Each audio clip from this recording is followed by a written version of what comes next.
Bonjour, bienvenue à toutes et à tous, bienvenue dans Écosystème. Vous connaissez le principe, un chef d'entreprise est notre invité et il a lui-même la possibilité de convier un partenaire économique majeur. On débarque et on démarre dans l'univers des crèches avec mes invités. Bonjour Jérôme Aubry. Bonjour. Bienvenue, vous êtes directeur général de Rigolo comme la vie. Déjà rien que ce nom, ça me met de bonne humeur, merci.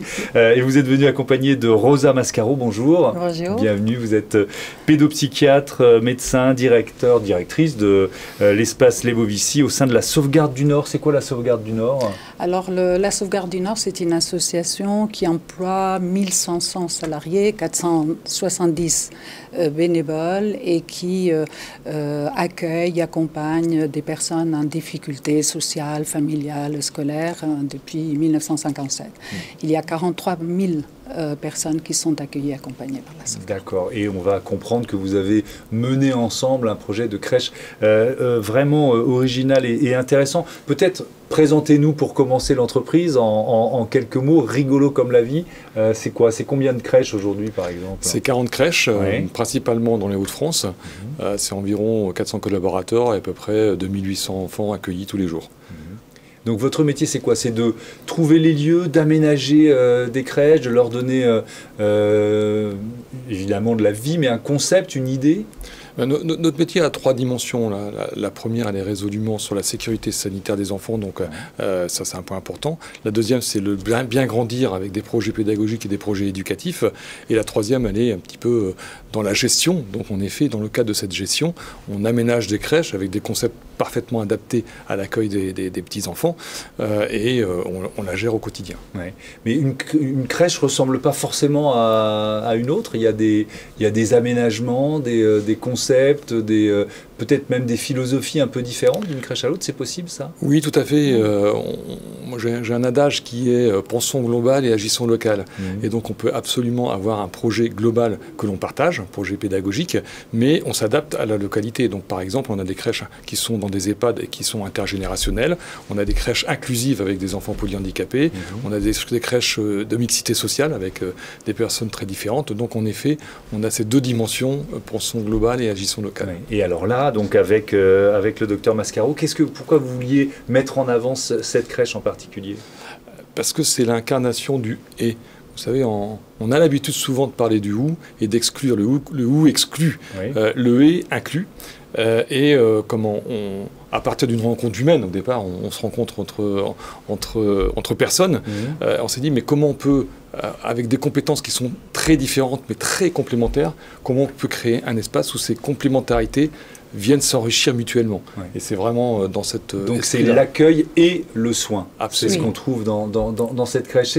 C'était quoi? Ça ressemble à quoi? Dans un même lieu, qu'est-ce qu'on trouve comme accueil et comme...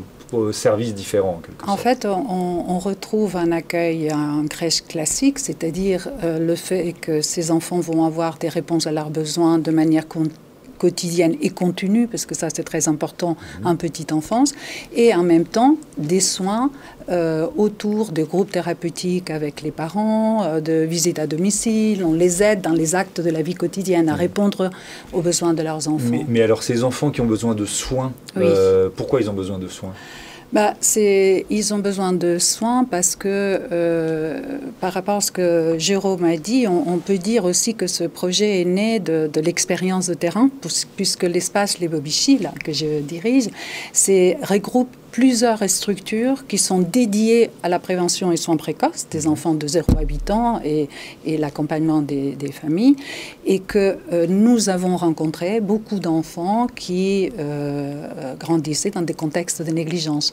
Or, la négligence, le constat est que de la naissance et de la première année de la vie, impacte de façon rapide et négative le développement de l'enfant.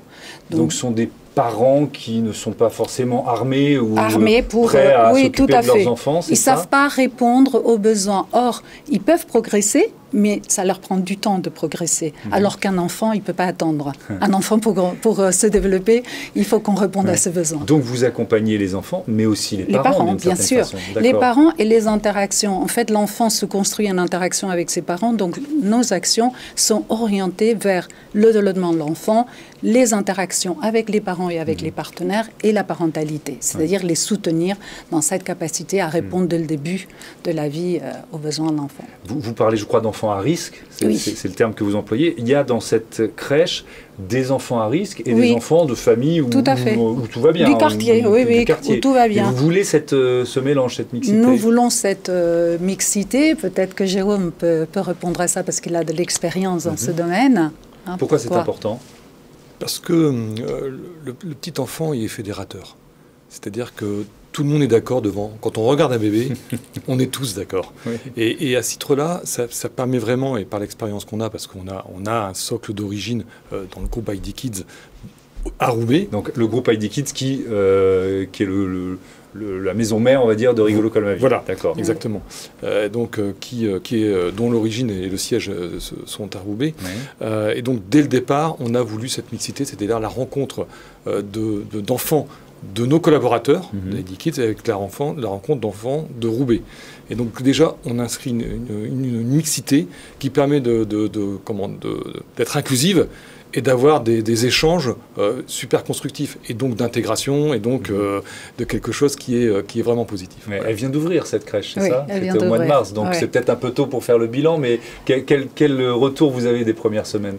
Le retour est très, très, très positif. L'impression qu'on a, les professionnels disent, c'est vraiment un outil hyper intéressant parce qu'on travaille avec ces familles dans différents contextes, à domicile, dans des groupes thérapeutiques, à la crèche, dans l'accueil quotidien. Donc, on a beaucoup de terrains d'observation. Une chose qui est importante, c'est que c'est un projet expérimental qui va faire l'objet d'une recherche scientifique et d'une évaluation pour pouvoir montrer l'efficacité de ce type de prise en charge au bout de 3 ans. Merci beaucoup pour que ces enfants et tous les enfants ce soit rigolo comme la vie.